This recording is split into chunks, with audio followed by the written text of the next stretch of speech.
Que se passerait-il si la Terre tremblait pendant 9 jours d'affilée, sans s'arrêter, tandis qu'une vague gigantesque de 200 mètres s'élève de l'océan? Ce n'est pas un film de science-fiction, Explorateur. C'est arrivé.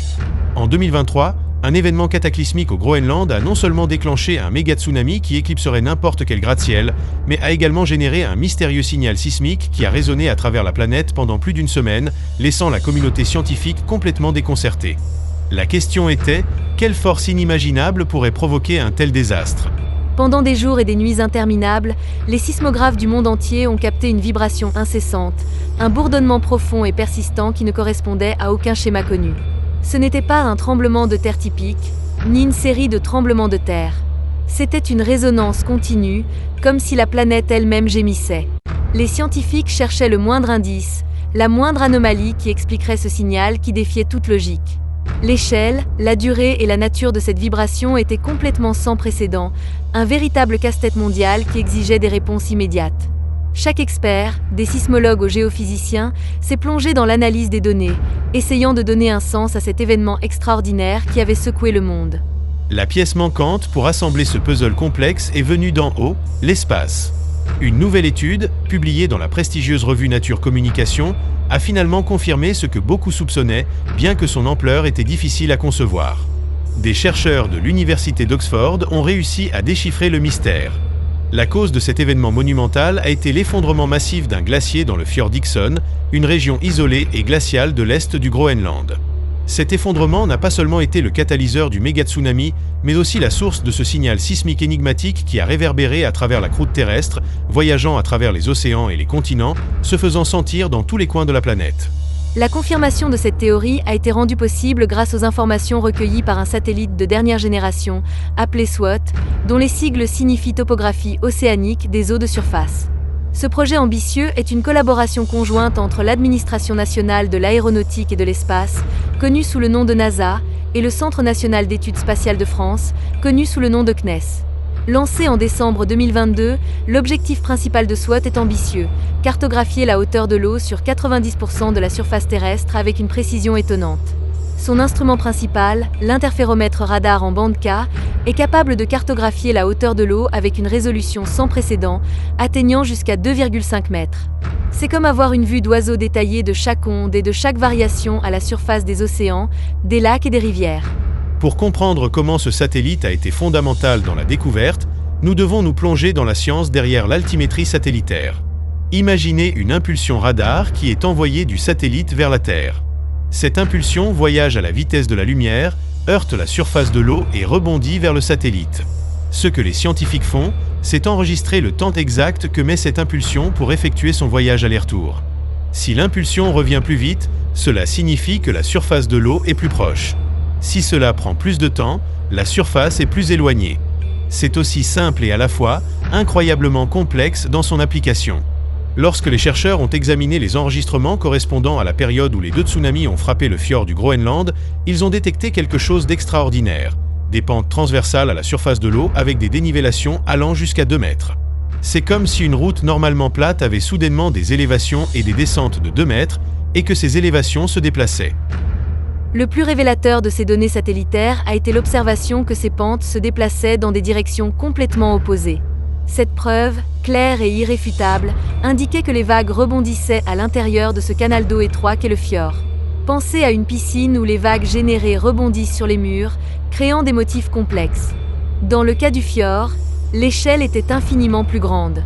La combinaison des données sismiques continues, qui enregistraient les vibrations profondes de la Terre minute par minute, avec les observations satellitaires intermittentes fournies par SWOT, qui capturaient des instantanés de la surface de l'eau, a permis aux chercheurs un exploit étonnant: reconstruire les caractéristiques complètes de l'onde, même pendant les périodes où le satellite n'observait pas directement.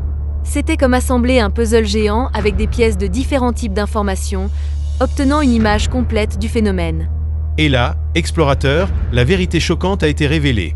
Les vagues colossales se sont formées lorsqu'un glacier, qui subissait les effets du réchauffement climatique depuis un certain temps, s'est effondré sur lui-même.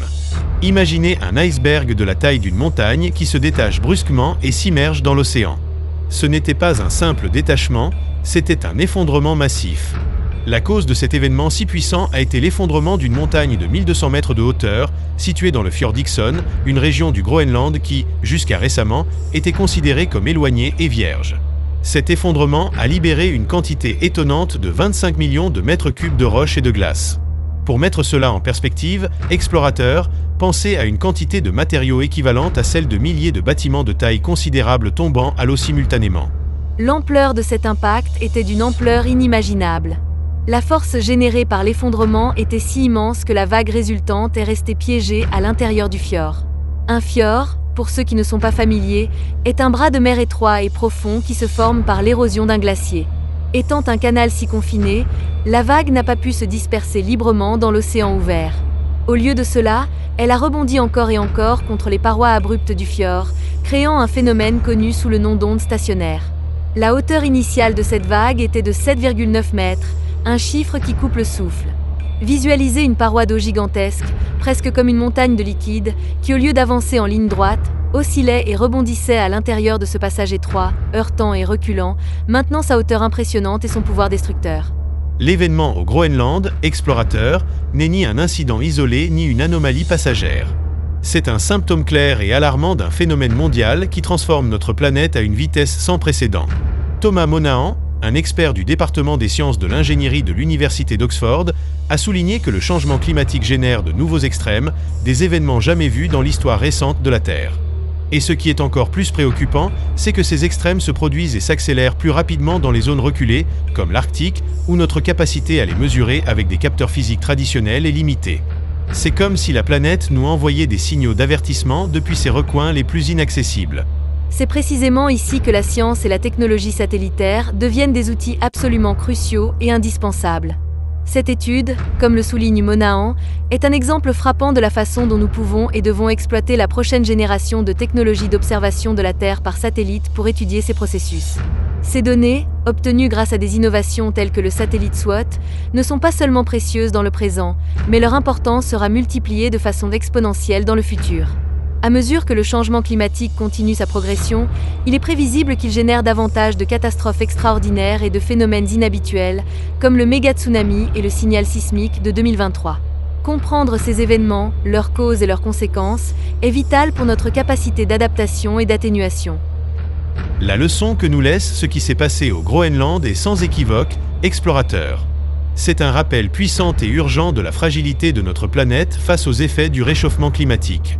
Ces méga-tsunamis et les signaux sismiques mondiaux ne sont pas seulement des événements scientifiques, ils sont l'écho d'un Arctique qui se réchauffe, un prix invisible mais de plus en plus palpable que nous payons pour les changements climatiques. C'est un appel à l'attention, une invitation à la réflexion et surtout une incitation à l'action pour comprendre et répondre aux profonds changements que la Terre subit. Si ce voyage à travers les mystères du méga-tsunami du Groenland vous a semblé aussi fascinant qu'à nous, et si vous ressentez la même curiosité pour percer les secrets de notre monde, nous vous invitons à rejoindre la communauté grandissante de Explorando.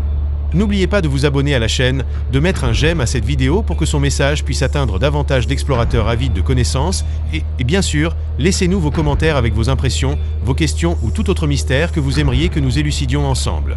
Partagez ces connaissances avec vos amis, votre famille et toute personne qui, comme vous, ressent l'étincelle de la curiosité et le désir de comprendre notre incroyable planète. Votre soutien est le moteur qui nous pousse à continuer à chercher, à enquêter et à partager les merveilles et les défis de la Terre. À la prochaine aventure, explorateur, où nous continuerons à explorer les confins de la connaissance et de la nature.